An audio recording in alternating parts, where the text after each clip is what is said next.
Bismillahirrahmanirrahim. We are starting the new session, and if you remember, I finished last session with this step.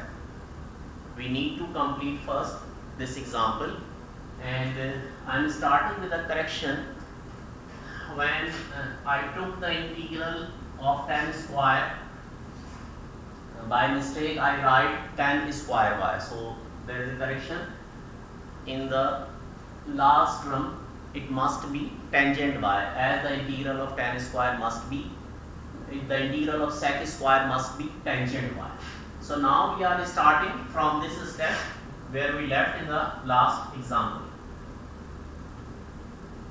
So first of all, I am simplifying these terms, and I am taking tangent y common from the first and the last term.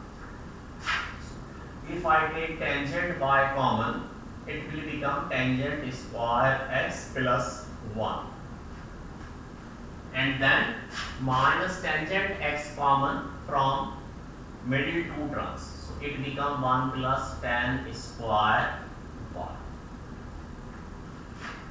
Now we can easily substitute the value of 1 plus tan square, that is sec square. So it becomes tangent y into sec square x minus tangent x into sec square y.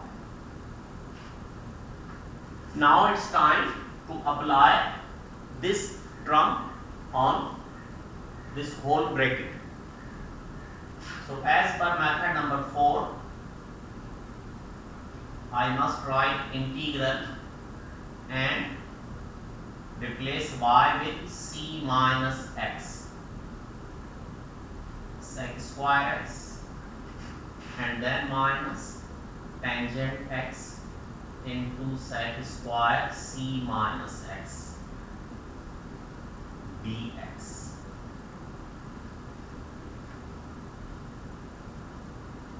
Now I am separating the integral of both terms, as these are two separate terms, so I am separating. So it becomes tangent c minus x and sec square x dx, then minus integral tangent x into sec square c minus x dx. Now it's time to integrate these terms. So now I am considering this term as u and this term as v to apply by parts formula. So it becomes 1 over 2, then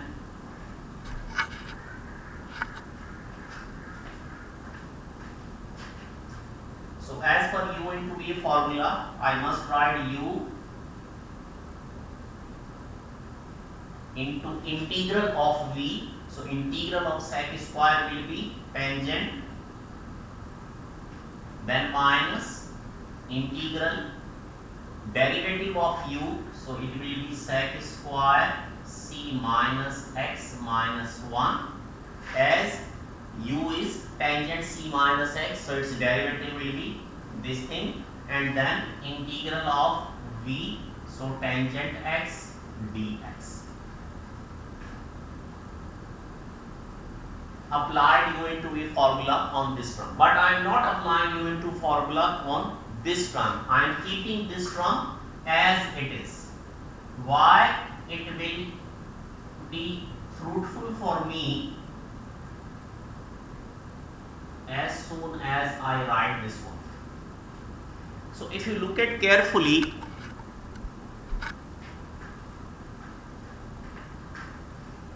when I bring this minus outside, it will become plus, and then these two integrals will be identical to each other.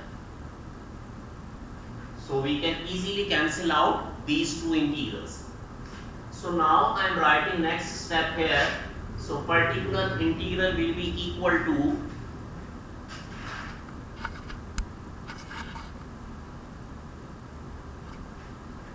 particular integral will be equal to 1 by 2, then tangent c minus x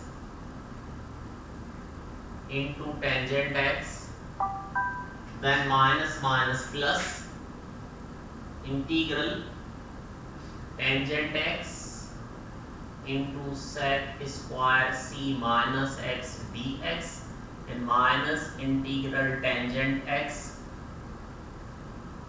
into sec square c minus x dx.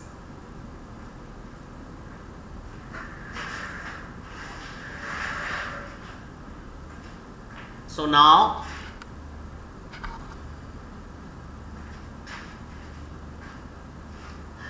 it is easy to cancel out both these integrals, where y is equal to c minus x, so it is equal to 1 upon 2 tangent, in place of c I write y plus x minus x into tangent x, as y is equal to c minus x. So x cancel with x and it will become half tangent y into tangent x. So this will be the particular integral of that particular question which we left in the last session. So remember, there is a correction in the first step. So this must be tangent y instead of tan square y.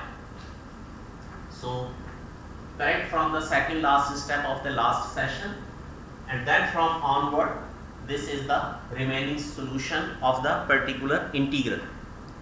So this ends the method number 4 of the higher order PDE, higher order homogeneous PDE. So now it is time to start a new topic, and that topic is Laplace transformation. So now I am starting the new topic.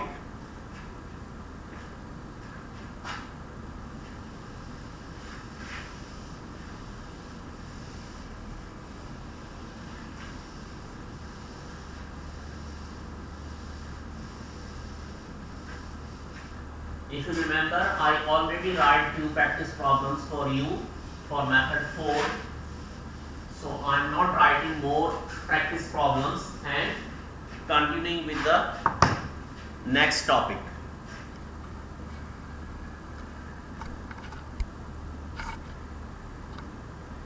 So now we are starting Laplace transformation.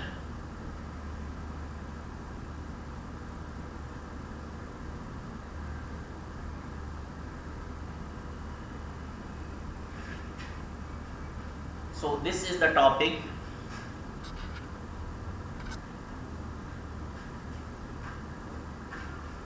So starting with the definition,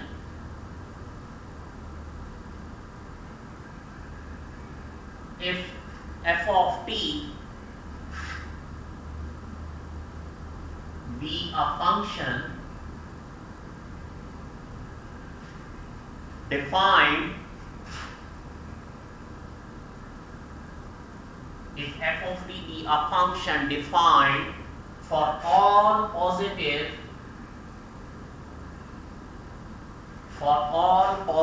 values of t, then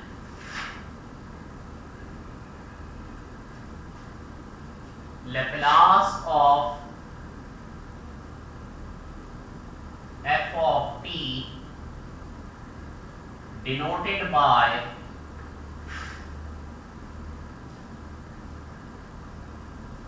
L of f of t is defined as Laplace of f of t is equal to 0 to infinity e power minus st f of t dt, provided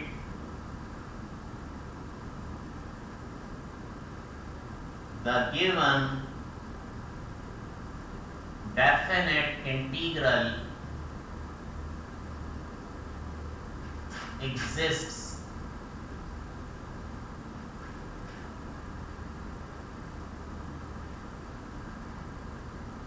now. Since I must write one more step, since it is a transformation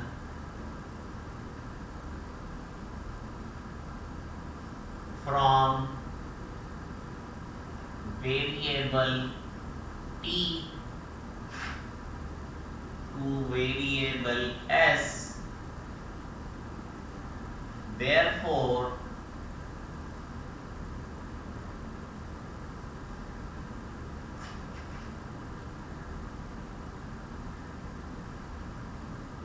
the Laplace transform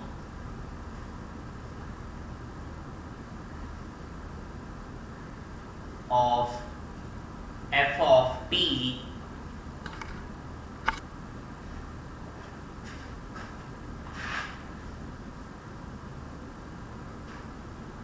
is also known as function of s, that is Laplace of f of t is equal to function of s. Now I will explain this definition first. So as I write here that Laplace transformation, it is a transformation from one variable to another variable given by Laplace. So on his name it is known as Laplace transformation. So generally we use function as function of x, but in Laplace we generally use the variable t instead of s. Why we do this? It is just a way to pay tribute to Laplace work, because he used t as his variable. In his actual problem there were two variables, one was time, so he denoted time with t, and other was frequency, and he used s for frequency. So he made a transformation from variable t to variable s. So that is why we generally say the function of t, and since it is a transformation, so once we apply Laplace on function of t, answer must appear in terms of s. And this is the basic formula which we will use to obtain that transformation. So, this is a definite integral, and I write it provided the given definite integral exists. What does it mean? It simply means that we are not saying that it is possible to get transformation of each and every function. In majority of the cases, it is possible to transform the function t in terms of s, but not in 100% cases. So how we conclude that? Once we find this integral of definite integral of any function and the answer comes out as infinity, then we consider as that Laplace transformation does not exist. So for existence, it is mandatory that in the final answer of the solution of this definite integral, there must be at least one term of s appears. So that is why we write this, provided the given integral exists. So now the main objective of this Laplace transformation topic is to solve ordinary differential equation by utilizing Laplace transformation. So inshallah we will end with the knowledge that we will be able to solve ODEs with the help of Laplace transformation. For this we need some basic data, and for getting this data we will derive some well-known formulas of Laplace, and then we will use those formulas in solving the ODEs. So now I am driving few formulas in this sense. So starting with some important formulae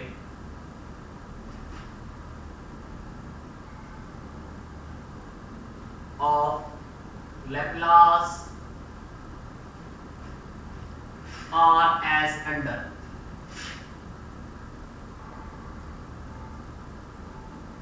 So number 1, Laplace of 1. Laplace of 1 will be used for applying Laplace on each and every constant. Whenever we need to get the Laplace of any constant, we will use Laplace of 1 on that place. So how will we find that? What is required to get the Laplace of any function? We need to use this definition, and what we need to do is to place the given function on these two places.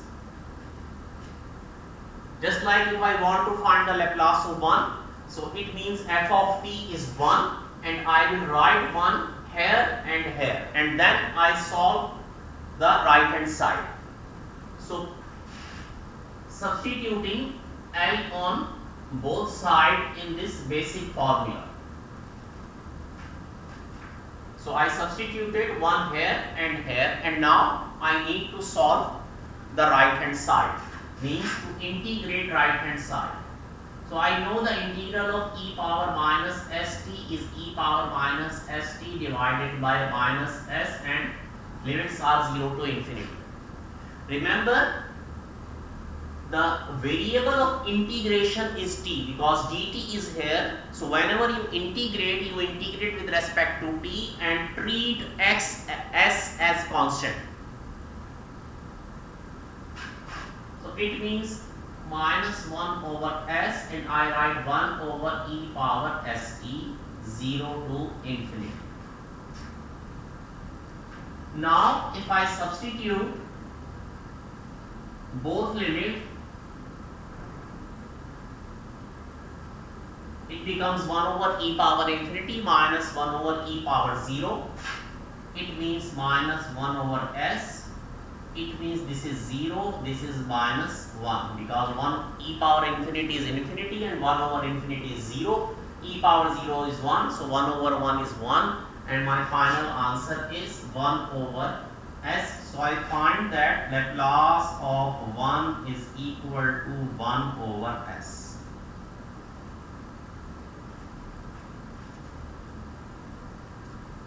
Moving on to formula number 2, that is Laplace of any exponential, means e power at. Now, so as we did in example number 1, substituting e power at in place of function of t, it becomes e power minus st, e power at, and dt. So since bases are same, so I added the powers, it become this. I took minus common, so it become e power minus s minus at. Now integrate, so it become e power minus s minus at over minus s minus a, and then we need to apply the limits 0 to infinity. Now I write minus 1 upon s minus a outside, and then write e power s minus st, 0 to infinity.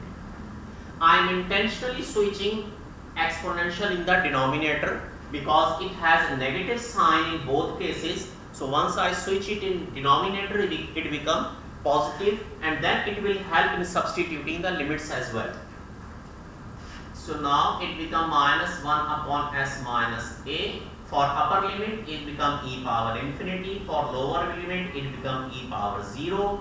Then it is minus 1 over s minus a, means 0 minus 1. So it means we finally able to get 1 upon s minus a. So Laplace of e power at is minus 1 over s minus a. So this is the solution of formula number 2.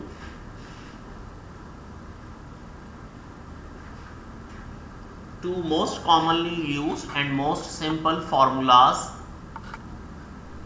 Now I am moving to formula number 3.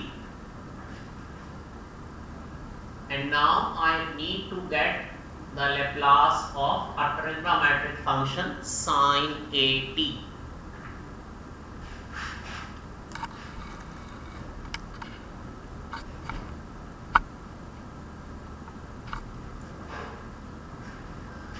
So remember, let me give you another look of this formula first.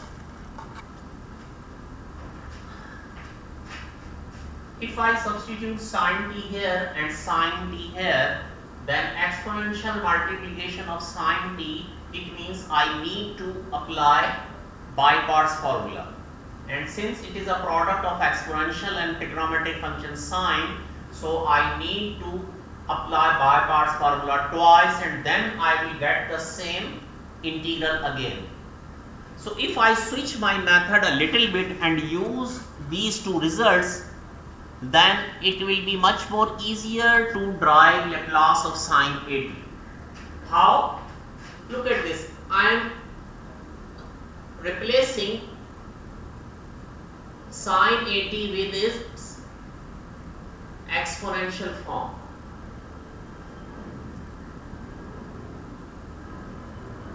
If I write the exponential value of sine, it will reappear in this form. And now I can easily write 1 upon 2 iota and then Laplace of e power iota at minus Laplace of e power minus iota at. So it will help me to use this formula. If I use formula number 2 for this purpose, so I can easily write 1 upon 2 iota Laplace of 1 upon s minus iota a minus 1 upon s minus iota a.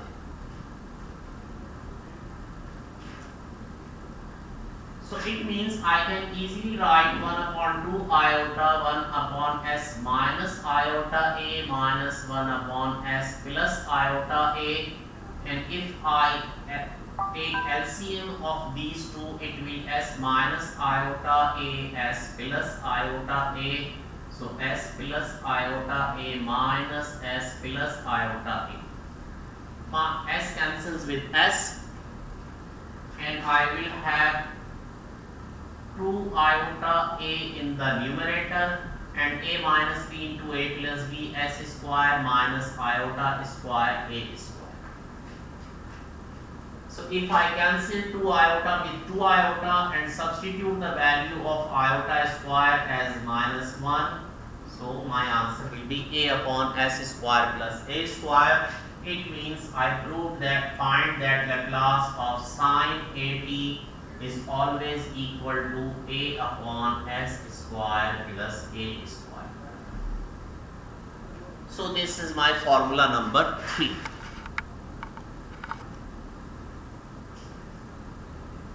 So now I am leaving up to you to prove these formulas. Formula number 4, 5 and 6.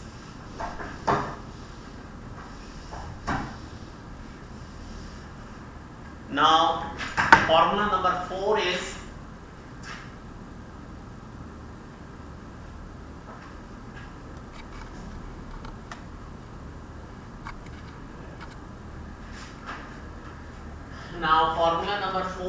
Laplace of cos at, and I am leaving for you that with the only first step, that if you write e power iota at plus e power minus iota at upon 2 the exponential value of Laplace, and use the same technique as I used in example formula number 3, then you will find that Laplace of cos at will be appeared out at s upon s square plus a square. So you need to drive yourself then in formula number 5, Laplace of sine hyperbolic at, using the same technique. If I substitute the value of sine hyperbolic, that is e power at minus at upon 2, then I will easily prove that Laplace of sine hyperbolic at will comes out as a upon s square minus a square. Then in formula number 6, Laplace of cos hyperbolic at means substitute cos hyperbolic as e power at plus minus at upon 2, then you will be able to easily prove that Laplace of cos hyperbolic at will be equal to s upon s square minus a square. So I am leaving these 3 formulas to drive yourself. So as if you will follow the same steps as I applied in formula number 3, you can easily prove these 3 formulas. So now I am moving on for formula number 7, that is Laplace of t power n. That is formula number 7, Laplace of t power n.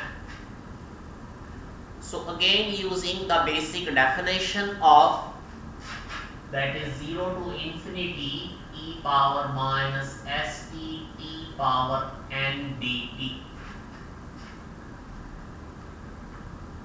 Now I am using a substitution because if we need to apply, if we apply by parts formula, then it doesn't make any sense, because a polynomial term and exponential will never finish, nor it will reappear again.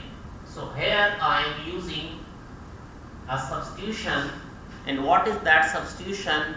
I am substituting let st is equal to x. It means t will be equal to x over s and dt will be equal to dx over s. Now limits.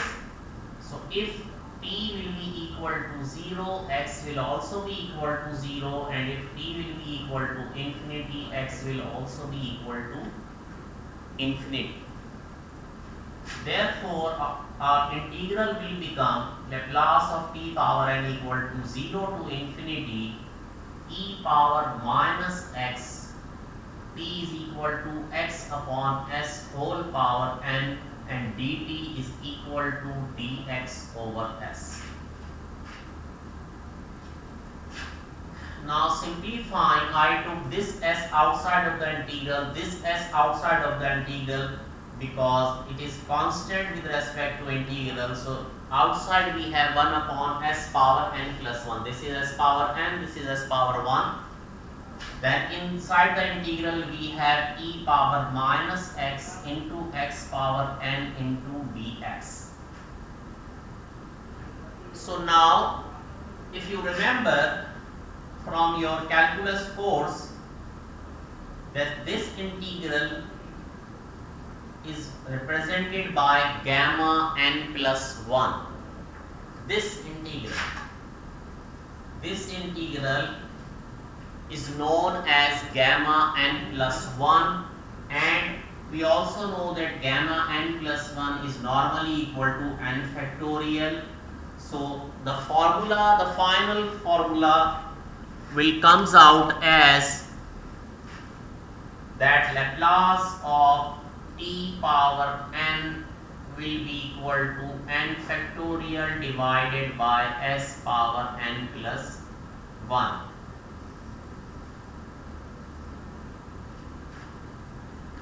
This is the formula number 7.